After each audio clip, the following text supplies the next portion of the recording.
একবার এক বৃদ্ধা লোক রাস্তায় গ্যাস বেলুন বিক্রি করছিল, আর একটি বাচ্চা ছেলে বেলুন কিনতে আসে। বাচ্চাটি দেখল সেই বৃদ্ধ লোকের হাতে একটা কালো বেলুন আর একটা সাদা বেলুন আছে। বাচ্চাটি জিজ্ঞেস করল, কাকু, ওই কালো বেলুনটি আকাশে উড়বে তো? লোকটি হেসে বলল, হে বৎস, সাদা কিংবা কালো এতে কোনো যায় আসে না। যার ভিতরে গ্যাস থাকবে সে আকাশে উড়বে।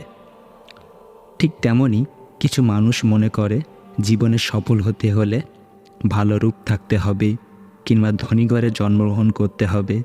কিন্তু সত্যিটা হলো, যার ভিতরে জেদ আর কিছু করার চেষ্টা থাকবে সেই জীবনে সফল হবে।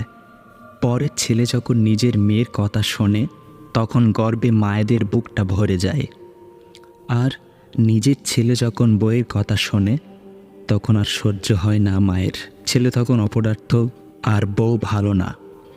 আরে একটু বোঝার চেষ্টা করো, নিজের বাবা মাকে ছেড়ে একটা মেয়ে শ্বশুর বাড়ির সাথে শত্রুতা করতে আসে না। চারপাশের হিংসা দেখতে দেখতে সে নিজে শিখে যায়, আর দোষ হয় পরের মেয়ের উপর। বিয়ে ঝাড় ঝাড় বউ সবার, এটা যদি মেনে নিতে না পারেন, গার্লফ্রেন্ড ঝাড় ঝাড় শরীর সবার, এটা যদি মেনে নিতে না পারেন, চাকরি ঝাড় ঝাড় বেতন সবার, এটা যদি মেনে নিতে না পারেন, তাহলে এটা কিভাবে মানেন যে ধর্ম ঝাড় ঝাড় উৎসব সবার? তাই এটা মোটেও সঠিক না। সঠিক হলো ধর্ম ঝাড় উৎসবও তার।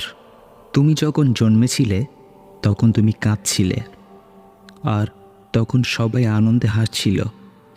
এমন জীবন তৈরি করো, মৃত্যুর সময় তুমি আনন্দে হাসবে আর সবাই তোমার মৃত্যুর জন্য কাঁদবে। মা হলো পৃথিবীর একমাত্র ব্যাংক, যেখানে আমরা আমাদের সব দুঃখ কষ্ট জমা রাখি এবং বিনিময়ে যেটা নিয়ে থাকি সেটা হলো বিনা সুদে অকৃত্রিম ভালোবাসা। আরে ভাই, অন্যের জ্ঞান দিচ্ছ ভালো কথা, কিন্তু প্রথমে নিজের যা জ্ঞান রয়েছে সেই জ্ঞান দিয়ে নিজের জীবনকে পরিবর্তন করো। তারপর নিজের পরিবারের মানুষকে পরিবর্তন করো। তারপর না হয় অন্য মানুষের জ্ঞান দিও, তাতে করে সেই মানুষটি বেশি পরিবর্তন হবে, কারণ সে দেখবে তুমি কতটা সেই জ্ঞান নিজের জীবনে প্রয়োগ করছো। জীবনে দুজন মানুষকে কখনো ভুলে যেও না। নাম্বার 1, সেই ব্যক্তি যিনি তোমাকে সফল করার জন্য সব কিছু হারিয়েছে, অর্থাৎ তোমার বাবা। নাম্বার 2, সেই ব্যক্তি যিনি তোমার কষ্টের দিনগুলোতে তোমার সাথেই কাটিয়েছেন, অর্থাৎ তোমার মা।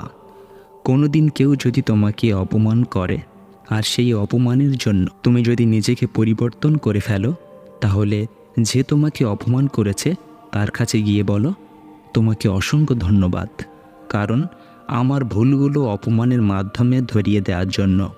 আর আপনি আমার অপমান করেছ, তাই আজ নিজেকে পরিবর্তন করতে পেরেছি।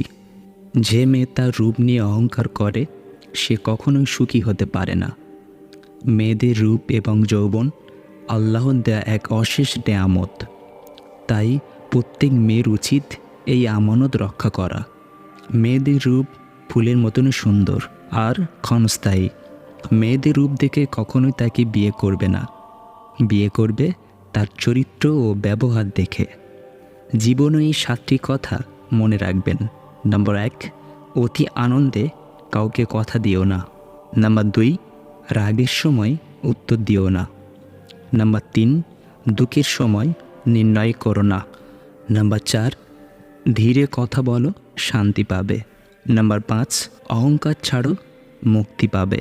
নাম্বার 6, বিচার করো, জ্ঞান বৃদ্ধি হবে। নাম্বার 7, সেবা করো, শান্তি পাবে। জীবনে অনেক কিছু দেখার বাকি আছে, অনেক কিছু করার বাকি আছে। এত সহজে হার মানলে চলবে না। সফলতার প্রথম ধাপে পা দিয়ে যদি হোঁচট খেয়ে পড়ে যাই, তাহলে সফলতা কিভাবে অর্জন করব? তর্ক যদি করতেই হয় তাহলে জ্ঞানী লোকের সাথে করো। জিততে হয়তো পারবে না, কিন্তু কিছু শিখতে পারবে। আর মূর্খের সাথে তর্ক করার অর্থ হলো নিজেকে মূর্খ হিসেবে গড়ে তোলা। জীবনকে সুন্দর করার সময় মাঝে মাঝে অপমানিত হতে হয়, আর সেই অপমানকে কাজে লাগাতে হয়। তবে জীবনকে সুন্দর করা যায় আর সাকসেসফুল মানুষ হওয়া যায়। কোনো মানুষের উপর বেশি আকৃষ্ট হওয়া ভালো না। ধরুন কারোর খুব ভালোবাসো তুমি, আর সেই ব্যক্তি যাকে তুমি ভালোবাসো সে এমন কোনো কথা বা এমন কোনো কাজ করলো, সেই কথা বা কাজের জন্য তোমার খুব কষ্ট হবে। সেই কষ্টের কারণে খুব বেশি টেনশন হবে, বা ঘুমও ঠিকমতো হবে না, কিংবা ঠিকমতো খেতেও পারবে না। আর যার জন্য এত কিছু হবে সে ঘুরেও তাকাবে না। এবার ভাবুন তোমার কেমন মনে হবে। অতএব কোনো মানুষের প্রতি বেশি আকৃষ্ট হবেন না, যতটুকু প্রয়োজন ততটুকু হবেন। কিছু মানুষের দুটো জিনিস থাকলে অহংকার বেড়ে যায়।